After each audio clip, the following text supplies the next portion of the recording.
Every fall, I have a chore that I need to do.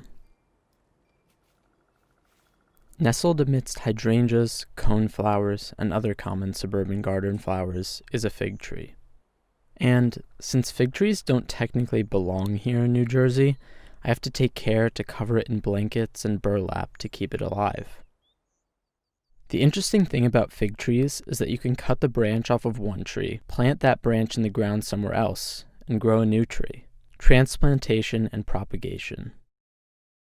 This fig tree in my backyard has had quite the journey. It started as a branch in my grandfather's village in Greece, was smuggled to the US in the sole of my grandpa's shoe, planted into his backyard, grown into a stout 12-foot tall tree. Its branch was clipped and then softly placed in the dirt of my garden. My connection to the environment has lots of similarities to the journey of my fig tree. It too is a story of transplantation and propagation.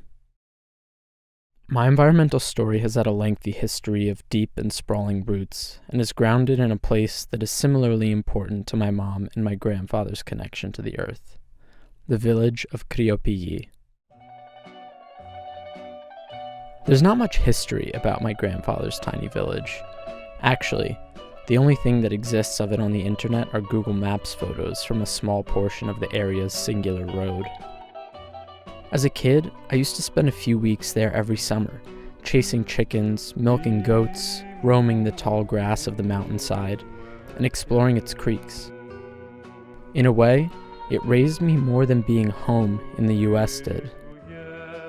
I haven't been able to realize until recently that there were signals in the village, in its nature and human connection through place, that have formed my deep connection to the environment. Throughout her childhood, my mother would spend 4 months in the village every summer until she graduated high school. It is the place she considers to be the beginning of her communion with the earth, a spiritual relationship. My mom recalls mesmerizing stories of accompanying her grandmother to shear the sheep, wash the wool in hot water, and dry it. My mom would sit and watch her grandmother spin the wool into yarn, gather flowers to make dyes, and craft giant blankets from her loom, singing songs about religion, resiliency, and surviving with the land, not just from it. My grandfather lived in Kriopigi until he immigrated to the US at the age of 15 by himself. Actually being from the land meant there was an intense and deep connection. My grandfather doesn't have quite the grasp on English or science to use this word, but I like to say that his relationship to the land was symbiotic. He relied on the land, and it relied on him to treat it with respect. It was a communal giving that spread throughout the village, something my mom likened to an above-ground network of human mycelium. My grandpa was quite literally dirt poor, and his experience in the village differed from the one my mother and I had when we were children.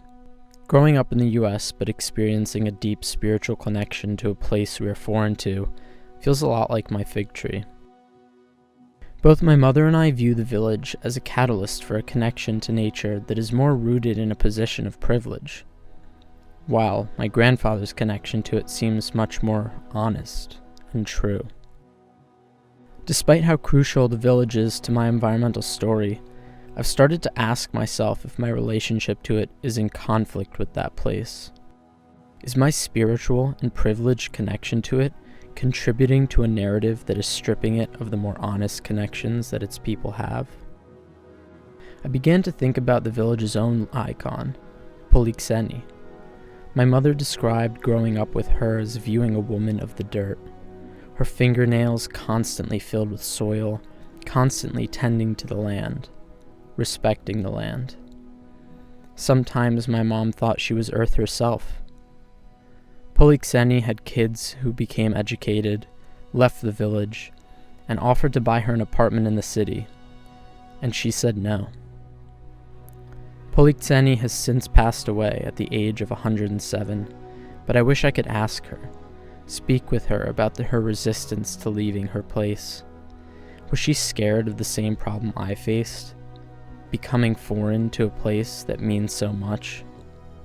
Could she offer me advice on how I can respect the relationship of native people and its land while creating my own? It will forever be a story of mixed roots and branches.